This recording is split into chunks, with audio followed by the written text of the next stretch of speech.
ঢাকার নাম শুনেননি এমন বাঙালি কি আছেন নাকি? শিক্ষিত বাঙালি যে নেই তা আমরা বলতে পারি, তবে যারা লেখাপড়া একটু কম করেছেন তারা যদি বাংলাদেশের বাইরে কেউ থেকে থাকেন, তারা ইতিহাস যদি না জেনে থাকেন, তো তারা সহ সকলেই কম বেশি ঢাকার কথা তো আমরা নিশ্চয়ই জানি। এর বড় একটা কারণ হচ্ছে যে ঢাকা অবিভক্ত বাংলার রাজধানী ছিল প্রায় টানা 100 বছরের মতো মোগল আমলে। এবং ঢাকা শুধু তাই নয়, ঢাকার আরও পেছনের অনেক ইতিহাস ছিল। সুলতানি যুগের এটি একটি গুরুত্বপূর্ণ জনপদ যে ছিল তার অনেক প্রত্ন প্রমাণ আছে। তবে এই যে অতীতের ঢাকা, যে ঢাকাকে আমরা দেখিনি, সেই ঢাকা সম্পর্কে যে গল্পগুলো আমরা শুনবো বা গল্পগুলো আমরা বলবো, সেগুলো যে সত্যি তার কি প্রমাণ? তো তার প্রমাণ তো প্রত্ন প্রমাণ, তার প্রমাণ তো লিখিত প্রমাণ। সেই সব প্রমাণের উপরে ভরসা করে আমরা ঢাকার অতীত সম্পর্কে জানবো। যে কোনো জিনিসের অতীত সম্পর্কেই আমরা জানতে পারি। আসলে যা চোখে দেখা যায় না তাও কিন্তু ঘটে এবং তাও কিন্তু আছে। যেমন বিজলি বাতি জ্বলে উঠলো, যে সুইচটা টিপলাম মাত্র জ্বলে উঠলো। কি করে জ্বলে উঠলো? এই যে তারের ভেতর দিয়ে বিদ্যুৎ দৌড়ে যাচ্ছে, এটা তো আমরা দেখতে পাচ্ছি না, কিন্তু বিদ্যুতের সংযোগ আছে এমন কিছুর উপর হাত পড়লেই আমরা বুঝতে পারবো বিদ্যুৎ আছে কিনা। আসলে যা দেখা যাচ্ছে না তা যে একদম নেই তা কিন্তু বলা যাবে না। যেমন জলের তলে যা যা ঘটছে, সমুদ্রের নিচে যা যা ঘটছে, এখনো ঘটছে, তা তো আমরা দেখছি না, আমরা এখান থেকে দেখছি না, কিন্তু ঘটছে তো। তো এই কথাগুলো এই জন্য বলা যে এখনকার যে পৃথিবীর মানুষ, নতুন যে প্রজন্ম বা পরে যারা আসবে, আরও পরে যারা আসবে, তাদের কাছে ঢাকা শহরের এমন কিছু কথা বা যে কোনো জায়গা সম্পর্কে এমন কিছু কথা আমরা যদি বলি যেগুলো রূপকথার মতো শোনাবে। এখনই তো আমাদের ছেলে মেয়েদেরকে আমরা যখন এইসব আমাদের চোখে দেখার অনেক কিছু বলি, তখন সেগুলো রূপকথার মতো শোনাবে। তো এখন আমি সংক্ষেপে বলবো, কারণ ঢাকার উপরে বহু কিছু লিখবার আমার সুযোগ হয়েছে। আর আমার জন্ম 50-এর দশকে, এবং 50-এর দশকেই আমি মায়ের কোলে চেপে সমস্ত ঢাকা শহর নাকি ঘুরেছি। তো নাকি ঘুরেছি বললাম এই জন্যে যে মায়ের কথা আমি বিশ্বাস করেছি এবং বাবার কথা বিশ্বাস করেছি এবং আমার মামাদের কথা বিশ্বাস করেছি। নিশ্চয়ই আমি ঘুরেছি, তারা দেখেছেন, এজন্যই তারা বলেছেন, তাই আমি বিশ্বাসও করেছি। কিন্তু সেই সময়ের কোনো স্মৃতি আমার মাথায় এখন নেই। আমি এতই ছোট ছিলাম। 60 দশকের প্রায় মাঝামাঝির সময় থেকে আমার ঝকঝকে তকতকে বহু কিছু মনে আছে। এরপরে আরও স্পষ্টভাবে মনে আছে। ঢাকা শহরে সেই 50-এর দশকের যে ঢাকা, সেই ঢাকার কথা আমি আমার বাবার কাছে যেসব গল্প শুনেছি তা আমার কাছেই অনেকটা রূপকথার গল্পের মতো মনে হয়। যেমন এই ফুলবাড়িয়া রেল স্টেশনে এসে উনি ট্রেন থেকে নামলেন, রেল স্টেশনে নেমে তারপরে সেই রেলে থেকে নেমে উনি ঘোড়া গাড়িতে করে এক জায়গায় যাচ্ছেন। এখন ঢাকা শহরে প্রধান বাহন হিসেবে ঘোড়া গাড়ির কথা আমরা ভাবতেই পারি না। তো তারপরে তখনকার ঢাকা মানে হচ্ছে নবপুর পর্যন্তই এটা শেষ, মোটামুটি ফুলবাড়িয়াটাও ঢাকা। তবে আর একটু উপশহর, শহরের কাছাকাছি প্রায় শহর, এরকম জায়গা খুঁজতে গেলে শান্তিনগর পর্যন্ত যাওয়া যেতে পারে, সেটি 50-এর দশকের মাঝামাঝি সময় পর্যন্ত। কারণ শান্তিনগরে তখনও ফসলের ক্ষেত ছিল, তরকারির ক্ষেত ছিল। এটা আমি শুনেছি মুখোশ। আমাদের এখানকার যে প্রথম পূর্ণদৈর্ঘ্য বাংলা চলচ্চিত্র 1956 সালে মুক্তি পেয়েছিল আব্দুল জব্বার খান, যেটা অভিনয় এবং পরিচালনা করেছিলেন, সেই চলচ্চিত্রের যে কৌতুক অভিনেতা এবং বাংলাদেশের বাংলা চলচ্চিত্রের প্রথম কৌতুক অভিনেতা, সবাক পূর্ণদৈর্ঘ্য চলচ্চিত্রের সাইফুদ্দিন সাহেবের কাছ থেকে সেই ঘটনাগুলো শুনেছি। সাইফুদ্দিন সাহেব ঢাকা শহরে বাস করতেন এবং তিনি ঢাকা শহরেই মারা গেছেন। এবং 1956 সালে যে ছবি মুক্তি পেল, সেই ছবির শুটিং তো আরও অনেক আগে হয়েছিল। তখন বিলকিস নিয়ে আমাকে গল্প করেছেন, সেগুলো আমি আবার তার মৃত্যুর পরে আমাকে জানতে চাওয়া হয়েছিল দৈনিক ঢাকার শীর্ষস্থানীয় দৈনিক পত্রিকা থেকে। তো তাতে আমি লিখেছিলাম। তো এই এই তিনি তার একটা গানের একটা দৃশ্য ছিল, এখন লাউ গাছের মাচার নিচে সে গানটা গাইছেন, তার মাথার উপরে বিলকিস বাড়ি সহ অভিনেত্রী ছিলেন, তার মাথার উপরে লাউ দিয়ে একটা বাড়ি মেরেছিলেন। তো সেই লাউয়ের ক্ষেত, সেই কপির ক্ষেত, সেগুলো সব ওই মুখোমুখোশ চলচ্চিত্রের মধ্যে আছে। এগুলো সব শান্তিনগরের অনেক দৃশ্যায়ন আছে। শান্তিনগর মানে শান্তিনগরটা এখন কসমোপলিটন ঢাকা, কিন্তু তখন একটা একটা সবজির ক্ষেত, দুই একজন করে মানুষ যারা শহরতলিতে গিয়ে বাড়ি বানাতে শুরু করেছেন, এমন বাড়ি, টিন শেডের বাড়ি, পাকা দালান ছিল খুব কম। যেই সব সূত্র থেকে শুনে আমার বাবার কাছে আমি শুনেছি আর কি।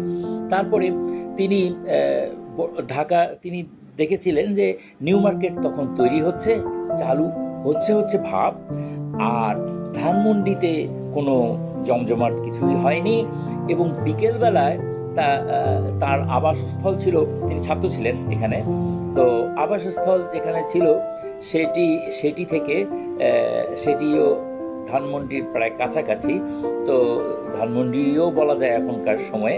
তো সেখান থেকে এই তথাকথিত এখনকার যে অভিজাত ধানমন্ডি, সেখানে বিকেলবেলায় হাওয়া খেতে গেছেন। সেখানে বাঁশের সাঁকো ছিল এবং ধানের ক্ষেতের ডোঙায় করে জলসেচ দেওয়া হতো। তো দেখুন, এই এটা 60-70 বছরের মধ্যে ঘটনা। আমার বয়স তো 60 হয়ে গেছে এবং আমার জন্ম 50-এর একদম শেষ ভাগে। তো তাহলে 60-70 বছরের এই পরিবর্তন। তারপরে রিক্সার কথা, ঢাকা শহরে রিক্সা এলো কবে? তো ঢাকা শহরে রিক্সা এসছে কবে তা নিয়ে একটু দ্বিমত আছে।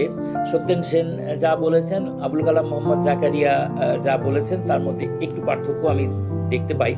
তো জাকারিয়া সাহেবের কাছে জিজ্ঞেস করেছিলাম রিক্সা তিনি কখন দেখেছিলেন, তো তিনি 1939 সালে ঢাকায় প্রথম এসেছিলেন, এবং ভানু বন্দ্যোপাধ্যায় বিখ্যাত অভিনেতা, তার সহপাঠী ছিলেন ঢাকা কলেজে। তো ভানু বন্দ্যোপাধ্যায় কিন্তু তখনই কৌতুক অভিনয় করে করে কলেজের ফাংশনগুলোতে জমিয়ে মাতিয়ে রাখতেন। তো তখন ওই সময়ে রিক্সা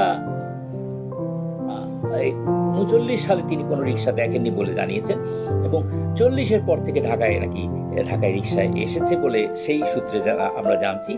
এবং সেই রিক্সা কখনোই কলকাতায় যে এখনো টানা রিক্সা আছে, মানুষ হাতে টেনে দৌড়ে বেড়ায়, সেসব রিক্সা ছিল না, বরং পেডেল দিয়ে যে রিক্সা এখন চলছে, 3 চাকার যে রিক্সা, সেই রিক্সা তখন ছিল।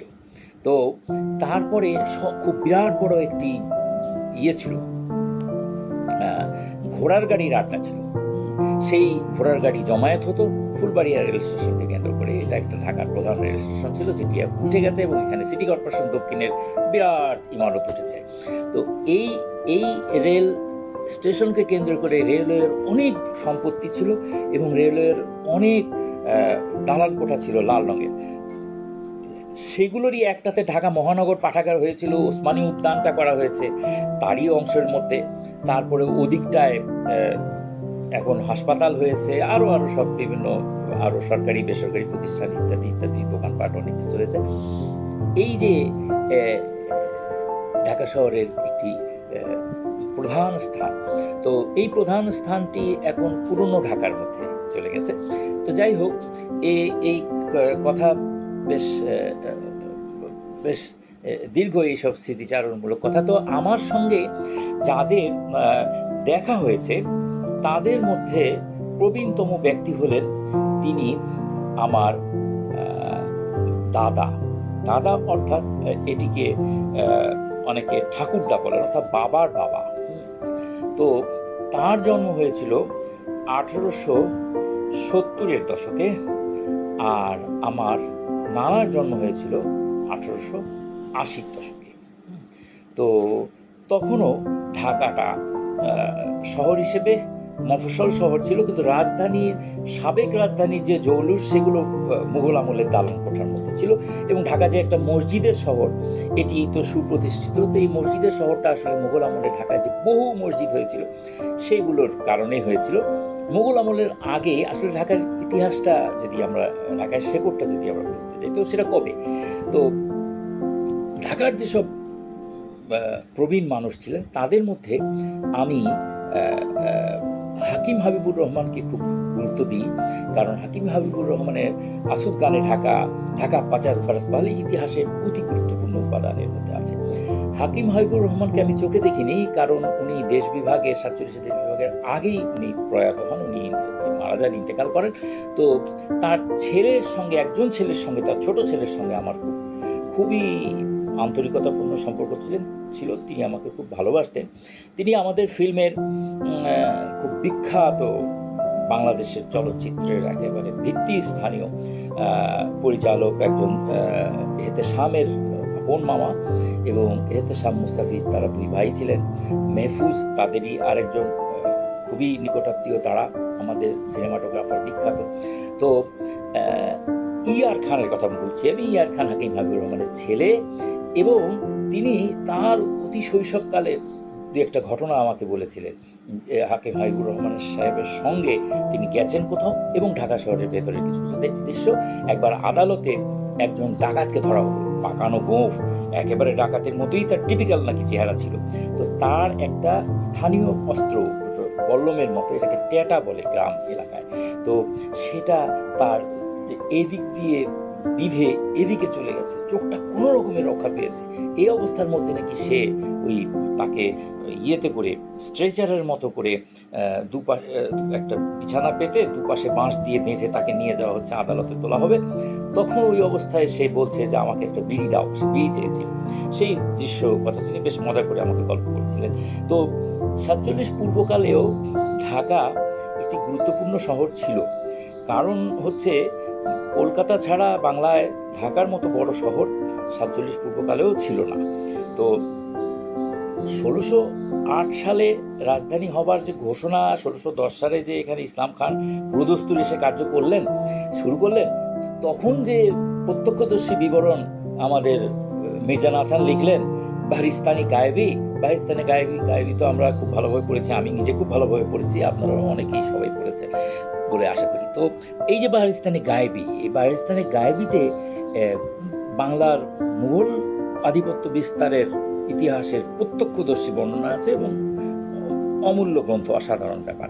তো এই বইটার মধ্যে যে বিবরণ, তা থেকে আমরা জানতে পারছি যে এর মধ্যে ঢাকা নামটা বহুবার আছে। ঢাকার কথা যদিও জাহাঙ্গীরনগর হয়েছে, জাহাঙ্গীরনগর সম্রাট জাহাঙ্গীরের আমলে হয়েছে, জাহাঙ্গীরের নামের সাথে যুক্ত করে এটার নাম রাখা হলো জাহাঙ্গীরনগর, কিন্তু এটি একটি পোশাকি নাম ছিল, এবং জাহাঙ্গীরনগর টাকশাল হয়েছিল। ঢাকার ইতিহাসে এই প্রথম টাকশাল, মোগল আমলে জাহাঙ্গীরনগর টাকশাল হয়েছিল। জাহানদার শাহ, কি বলে, আলমগীর দুই, এইসব জাহাঙ্গীর, এই আরও অনেকের মুদ্রা এখান থেকে উৎকীর্ণ হয়েছিল।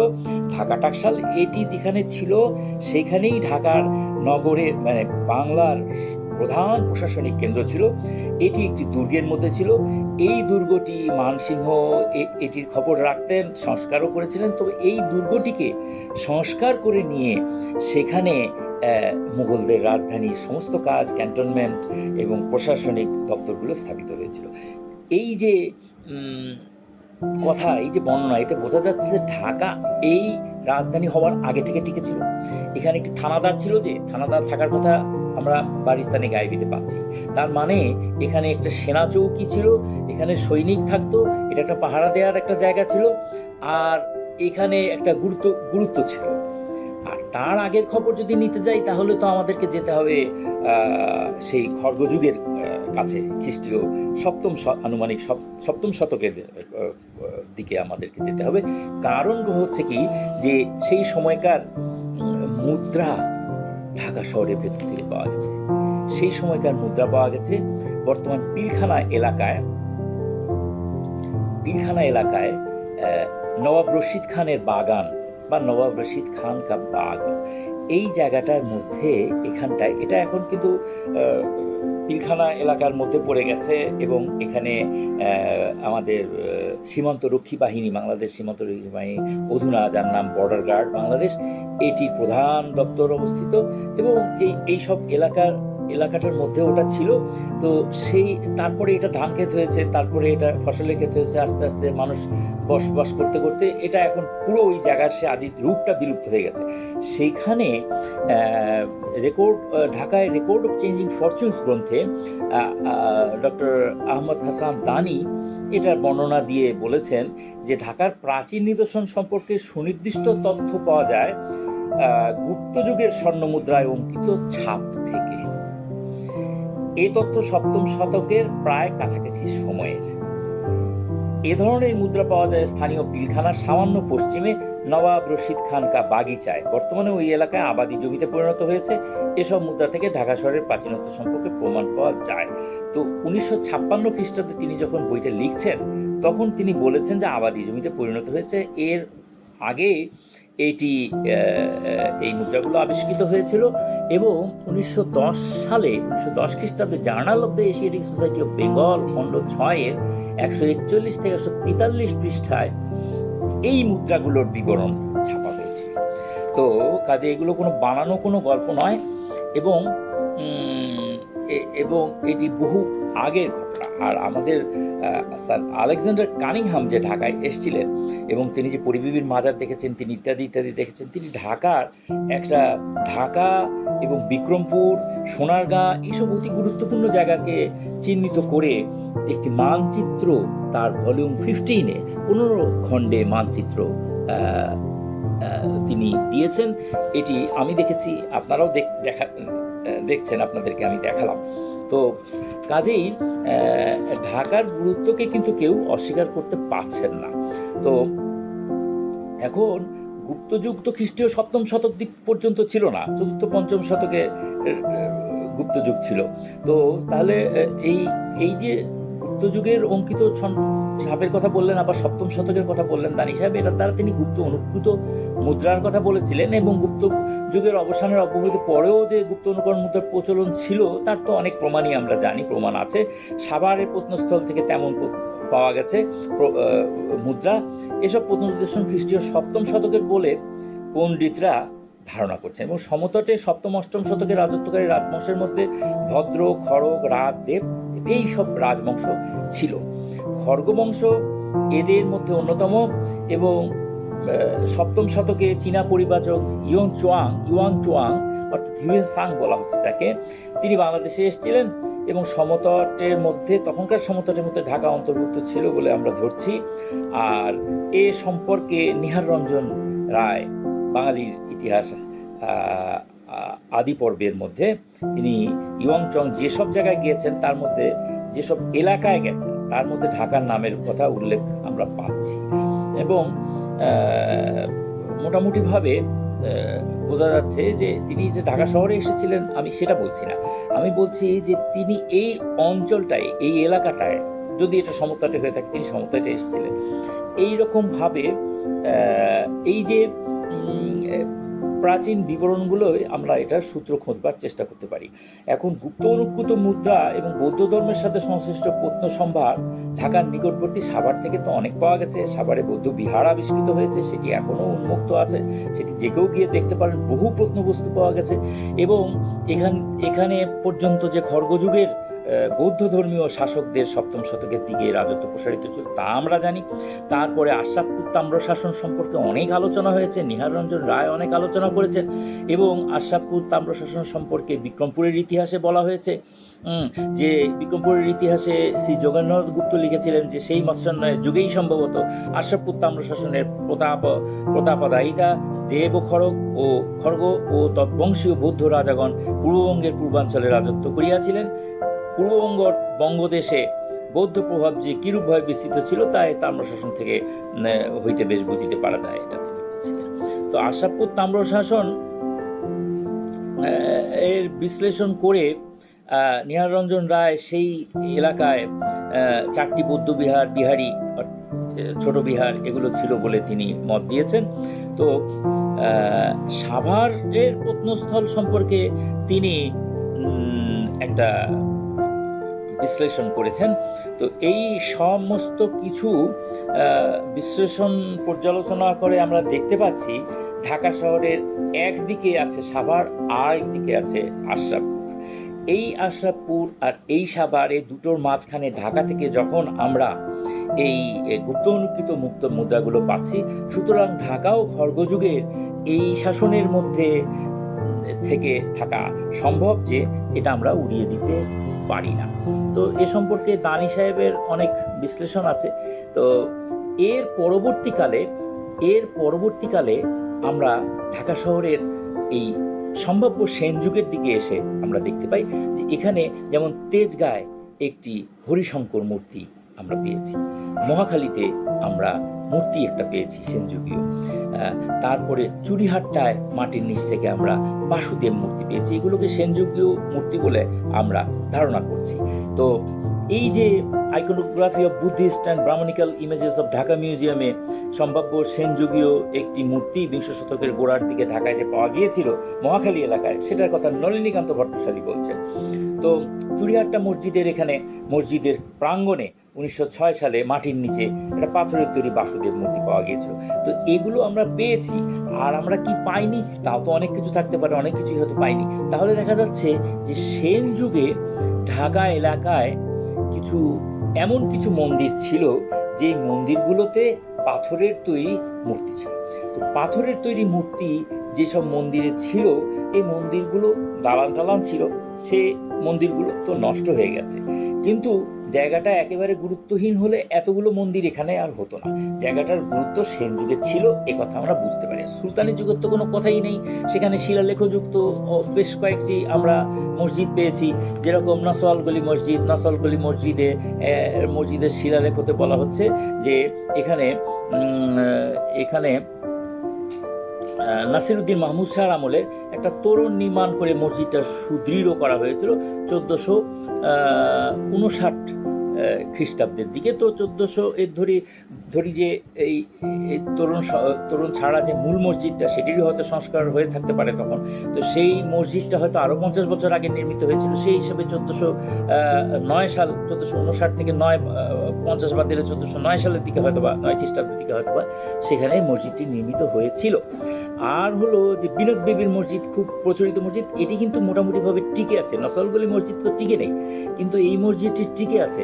সেই মসজিদটিতে 1450 সালের দিকে এখানে একটি নির্মাণ কর্ম যে হয়েছিল, তার প্রমাণ হিসেবে আমরা মসজিদটির একটি শিলালেখ পাচ্ছি। তো মসজিদটি আগে আমি অনেকদিন আগে যখন গেছি তখন মোটামুটি ছিল, কিন্তু তারপরে আবার আমার এক বন্ধুকে আমি দেখাতে নিয়ে গেলাম মসজিদে, তখন গিয়ে দেখি যে মসজিদের পাশে আবার আরেকটা দালান উঠছে, নতুন মসজিদ উঠছে। এই মসজিদ ভেঙে ফেলার একটা চেষ্টা চলছিল, তো সেটা কোথায় থেমেছে, কিন্তু মসজিদটা অবস্থা খুবই করুণ, এটি আর ব্যবহারযোগ্য অবস্থায় সেভাবে নেই। তো এটি মূলত আদতে এটি এক গম্বুজ মসজিদই ছিল। তো সেটির সঙ্গে পরে আবার আরেকটি গম্বুজ যোগ করে এটি 2 গম্বুজ মসজিদ হয়েছিল, এবং দীর্ঘকাল যাবৎ 2 গম্বুজ মসজিদই ছিল। এটার পেছনের দিকে, এটার পাশে বিনোদ বিবি মারহামাতের কন্যা মোসাম্মদ বখত বিনোদ তার শিলালেখতে আছে, তার এখানে সমাধি, এবং তিনি মসজিদটি নির্মাণ করেছিলেন এমন ধারণা করা হচ্ছে। তাহলে দেখা যাচ্ছে যে 1400 থেকে 1450 খ্রিস্টাব্দের এইরকম একটা সময়ের মধ্যে ঢাকায় একাধিক মসজিদ সুলতানি যুগে নির্মিত হয়েছিল। এরপরে আমরা মিরপুরে একটি মসজিদ পাই, সাধক শাহ আলী বাগদাদির মসজিদের কে কেন্দ্র করে তার সাধনা কর্মতৎপরতা তিনি চালাতেন, এবং তাকে মৃত্যুর পর এখানেই সমাহিত করা হয়। এটা আমি যখন দেখতে গেছি তখন আমি এটা দেয়াল নিজে দেখলাম। আপনারা যে যাবেন তিনি তো নিশ্চয়ই দেখবেন কত পুরু দেয়াল, এবং এটি সুলতানি যুগের আদি একটি নির্মাণ কর্ম। এটার উপরে এখন অনেক রংচং, অনেক সংস্কার, অনেক কিছু হয়েছে। সেই অবস্থাটি আর সেইভাবে তো এখন নেই। তো 1480 খ্রিস্টাব্দে সেটি নির্মিত হয়েছিল, এবং সেটি নির্মাণকালে বাংলার সুলতান ছিলেন ইউসুফ শাহ খাকানে মুআজ্জম নামের এক গুরুত্বপূর্ণ ব্যক্তি এটি নির্মাণ করেছিলেন। এগুলো শিলালেখ ভিত্তিতে আমরা বলতে পারি। তারপরে সুলতানি যুগের আরেকটি শিলালেখ ইসলামপুর রোডের 57-58 ইসলামপুর রোডের বাবুবাজার মসজিদের 3য় তলায় কালো পাথরে আলাউদ্দিন হোসেন শাহের আমলের, অর্থাৎ 1493 থেকে 1459 খ্রিস্টাব্দ এই সময়কালটার ভেতরে এখানে একটা শিলালেখ পাওয়া গেছে। তারপরে মান্ডার মসজিদের একটি শিলালেখ আছে। তো ঢাকা শহর আদতে তখন অতদূর পর্যন্ত প্রসারিত না হলেও বর্তমানে ঢাকা শহরের আওতা সীমার মধ্যে বা শহরতলি সীমার মধ্যেই এই সব জায়গাগুলো পড়ে। কাজেই আমরা বলতে পারি যে সুলতানি যুগে ঢাকা শহর একটি গুরুত্বপূর্ণ জনপদ ছিল, এবং এখানে হদ্দে মোবারকাবাদের কথা একটি শিলালেখতে আমরা পেয়েছি। এটা সম্পর্কে আমি এখন বিস্তারিত বলতে চাচ্ছি না, অন্য কোনো দিন সুযোগ হলে বলবো। তো এই যে শিলালেখ আমরা এসব পাচ্ছি, তাতে মনে হচ্ছে যে ফখরুদ্দিন মোবারক শাহের নাম অনুসারে এই মোবারকাবাদটা নাম হয়ে থাকতে পারে।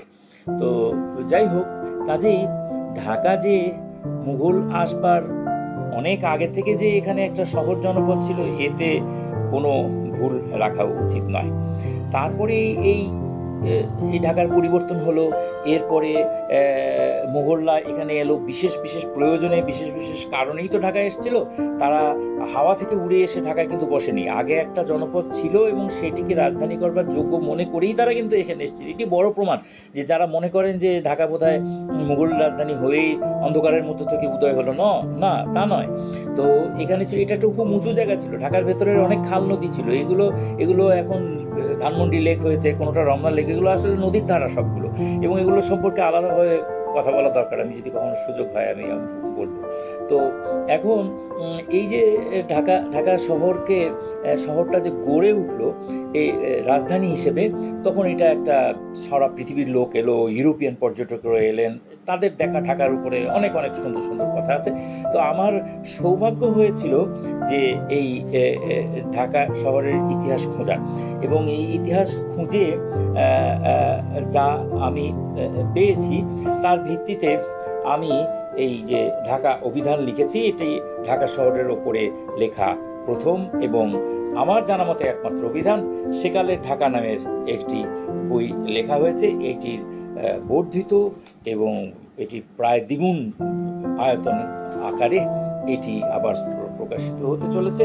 এবং এগুলোর মধ্যে আমি যে কথাগুলো বলছি এবং আগামীতে বলবার আশা রাখি, সেসব কথাবার্তা আছে। আর একটি আমার সৌভাগ্য, আমি আমার শ্রদ্ধেয় কবি একরাম আলী, তিনি পশ্চিমবঙ্গের বিশিষ্ট কবি এবং খুবই সম্মানিত ব্যক্তি, তো তাকে আমি ধন্যবাদ দিই যে তিনি আমাকে দিয়ে তার সম্পাদিত ভিন্ন চর্চা নামের একটি পত্রিকায় ধারাবাহিকভাবে 1 বছরের মতো সময়কাল ধরে ঢাকার স্থানভিত্তিক ইতিহাস নিয়ে, ঢাকার বিভিন্ন স্থানে, বিভিন্ন জনপদে, বিভিন্ন রাস্তা, বিভিন্ন মহল্লার ইতিহাস নিয়ে আমাকে দিয়ে তিনি লিখিয়েছিলেন বলে ওইগুলো সম্পর্কে আমার ব্যাপক পড়াশোনা করবার আমি বাধ্য হয়েছিলাম পড়তে শুনতে।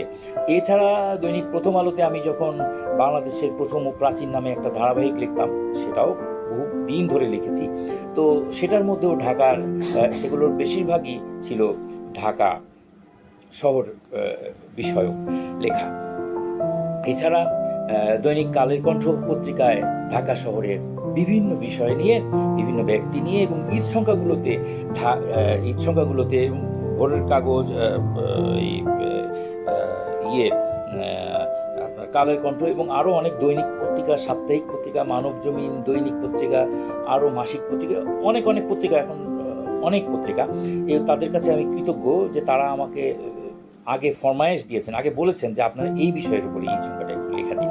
তো সেটা লিখতে গিয়ে আমি ঢাকা শহরের ওপরে আমাকে আরও ভালোভাবে খুঁজতে হয়েছে, পড়তে হয়েছে, প্রত্যক্ষদর্শীদের খুঁজে বার করতে হয়েছে যারা আমার চেয়ে বয়সে বেশি। তো এরকম অনেকের কাছে আমি অনেক ঋণী, এবং আজিম বক্স ভাইয়ের কাছে আমি ঋণী, ঢাকা কেন্দ্রের উনি পরিচালক, তিনি আমাকে অনেক বিষয়ে অনেক সাহায্য করেছেন। আরও অনেক, আলী মাহমুদ খান বকুল নামে আমার এক স্নেহভাজন এক ভাই আছেন, যিনি ঢাকাই তার সারা জীবন, জন্ম, সব কিছু, তিনি অনেক তথ্য দিয়েছেন। তো যাই হোক, তো এই সুযোগে আমি তাদের কথাও বললাম, এবং ঢাকা শহরের এই যে ইতিহাস অন্বেষণ, এই ইতিহাস অন্বেষণের ফলশ্রুতিতে আমি অনেক কিছু শিখেছি, অনেক কিছু জেনেছি, এবং ঢাকাবাসীর যে হৃদয়ের যে মহত্ব, সেটির পেছনে কিন্তু একটা লম্বা ইতিহাস আছে। সেসব ইতিহাস আবার পরে বলবার আমার ইচ্ছে রইল। তো ঢাকার কৌতুক, এগুলো খুবই আকর্ষণীয় জিনিস। তো আমি সুযোগ পেয়েছিলাম ঢাকার নারী, মানে ঊনবিংশ বিংশ শতকের নারী বুদ্ধিজীবী যারা ঢাকায় ছিলেন, এটার উপরে মানে একেবারে ফ্রেশ একটা গবেষণা করবার চেষ্টা করেছিলাম। তো এটা খুঁজে বার করতে এখানকার তখনকার বই পুস্তকের সন্ধান আমি কলকাতায় গিয়েও খুঁজেছি। তো খুঁজে অনেক কিছু পেয়েছি, অনেক অমূল্য রতন আমি পেয়েছি। তো সেগুলো লিখবার সুযোগ। ঢাকায় বিদেশিরা, ঢাকায় আফগানরা এসছে, ঢাকায় মারোয়ারিরা এসছে, এরাও তো বিদেশি, তবে ইউরোপের বিদেশিরাও অনেক এসছে, চীনারা এসছে, এখানে পেশাজীবীরা এসছে, ঢাকার পেশাজীবীদের উপরে সচিত্র বাংলাদেশ নামে সরকারি একটি পত্রিকায়, এখানে হান্নান ভাই যখন এটার সম্পাদক ছিলেন, তিনি বললেন যে ঢাকার পেশাজীবীদের উপরে আপনাকে লিখে দিন। তো আমাকে লিখে দিতে হলো। এগুলো লিখতে গিয়ে আমার শেখা হলো। তা এ সম্পর্কিত যতগুলো বই আমি পেয়েছি পণ্ডিতদের, জেমস ওয়াইজ, তারপরে এই কি বলে ব্রডলি বার্ড, তারপরে আহমদ হাসান দানি, এইসব নানান পণ্ডিতের, ঢাকার ইতিহাসের লেখক, তারপরে আরও অনেকের বই থেকে আমি অনেক সহযোগিতা পেয়েছি এবং পড়েই চলেছি। আপনাদের জন্য আরও কিছু লিখবার আশা নিয়ে। আপনারা ভালো থাকবেন। এবং ঢাকা আমাদের প্রাণের শহর। এই শহর একটা খুব ঐতিহ্যবাহী শহর। এই শহর বাংলার একটি অতি গুরুত্বপূর্ণ শহর। এটি বাংলাদেশের রাজধানী হয়েছে, কিন্তু ওই বাংলাদেশের রাজধানী হওয়া মিলে এটি কিন্তু 3 বার রাজধানী হয়েছে। এটি খুব একটি বিরল ঘটনা, একটি শহরের 3 বার রাজধানী হওয়া। 1971 সালের পর থেকে এটা একটি স্বাধীন সার্বভৌম রাষ্ট্রের রাজধানী।